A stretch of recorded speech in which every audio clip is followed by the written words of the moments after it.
Dear student, ये chapter number 16 का short question number 2 है। इसके दो पोर्शन है। पहले में जो कह रहा है कि वो डिवाइस का नाम बताएं जो डीसी को परमिट करती है लेकिन अपोज करती है एसी को। आपको पता है इंडक्टर वो डिवाइस है जो कि एसी को अपोज करती है और डीसी को फ्लो होने देती है। हाउ, कैसे? देखें, आपके पास जो इंडक्टर की रिएक्टेंस का फार्मूला होता है ना, X L is equal to omega into L, where omega ये एंगुलर फ्रीक्वेंसी है, ये 2 पाई एफ के इक्वल होती है। अच्छा, अब आपको पता है कि जो एसी सोर्स होता है उसकी एक फ्रीक्वेंसी होती है। तो ये जो फ्रीक्वेंसी है, ठीक है, ये यही यही ये शो कर रही है कि जो आपके पास एसी सर्किट में ये इंडक्टर जो है ये रिएक्टेंस शो करेगा। जितनी फ्रीक्वेंसी ज़्यादा होगी, ठीक है ना, उतनी रिएक्टेंस जो है वो ज़्यादा होगी। फ्रीक्वेंसी बढ़ने से यानी एक्सएल बढ़ेगा, यानी रिएक्टेंस ऑफ द इंडक्टर बढ़ेगी, यानी मज़ाहमत बढ़ेगी।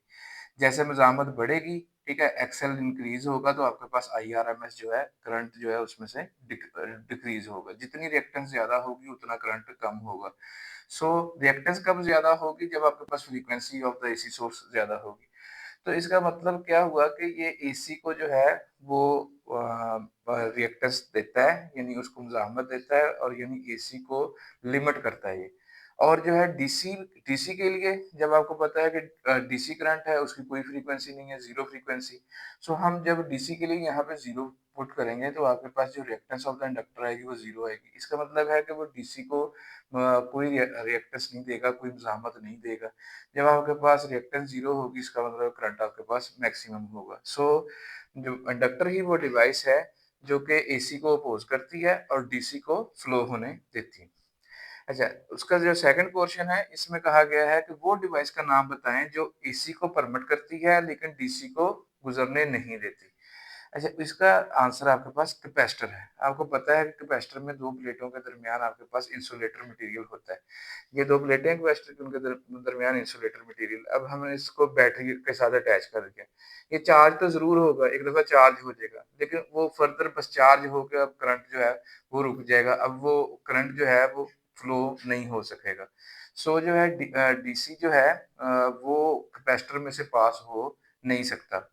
अच्छा, व्हेयरएज़ एसी जो है वो उसमें से पास होता है, वो क्योंकि उसकी कभी चार्जिंग हो रही होती है, कभी डिस्चार्जिंग हो रही होती है। अच्छा, अब ये जो आपके पास एक्सी लिखा हुआ है, ये रिएक्टेंस ऑफ द कैपेसिटर का फार्मूला है। इसमें ये देखिए जो ओमेगा वाला एलिमेंट है वो नीचे है, यानी कि 1/ओमेगा सी है। इसका मतलब क्या है कि इसकी फ्रीक्वेंसी बढ़ने से इसकी रिएक्टेंस डिक्रीज़ होनी है। तो आपको पता है कि आपके पास जो एसी होता है उसकी आपके पास अल्टरनेटिंग करंट की फ्रीक्वेंसी होती है। तो फ्रीक्वेंसी जितनी आपके पास ज़्यादा होगी उतनी इसकी रिएक्टेंस जो है वो कम होगी। रिएक्टेंस कम होने से आपके पास करंट ज़्यादा फ्लो करेगा।